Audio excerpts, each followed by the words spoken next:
ഉച്ചപൂജ നട തുറന്നു കേട്ടോ. ഇന്ന് നമ്മുടെ പൊന്നുണ്ണി ശ്രീലകത്ത് അതാ ദാമോദരനായിട്ടാണ് നിൽക്കുന്നത്. പൊന്നിൻ കിങ്ങിണി കെട്ടി പട്ടുകോണകം കൊടുത്ത് വലത് കൈയിൽ ഓടക്കുഴലും പിടിച്ച് നിൽക്കുന്നു.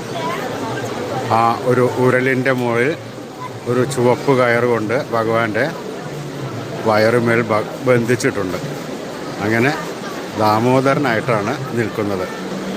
ആ ദാമം വലിച്ചുകൊണ്ട് നടക്കാനുള്ള ഒരു തയ്യാറെടുപ്പിലാണ് കണ്ണൻ ഇന്ന് നിൽക്കുന്നത്. സ്വർണ്ണത്തിളകങ്ങളെല്ലാം നല്ല ഭംഗിയോടുകൂടി തിളങ്ങുന്നുണ്ട്. തിരുമുടിമാലയും വനമാലയും നല്ല അലങ്കരിച്ചിട്ടുണ്ട്. ആ പൊന്നുണ്ണി കണ്ണന് ഇന്ന് ധാമം കെട്ടിയിട്ടുണ്ടെങ്കിലും കണ്ണൻ്റെ മുഖത്തൊരു സന്തോഷമാണ്. കാരണം എന്താണെന്ന് വെച്ചാൽ ഇന്ന് വൈശാഖ മാസമല്ലേ. വൈശാഖം തുടങ്ങിക്കഴിഞ്ഞാൽ കണ്ണന് ഭയങ്കര സന്തോഷമാണെന്നാണ് പറയുന്നത്. കണ്ണൻ്റെ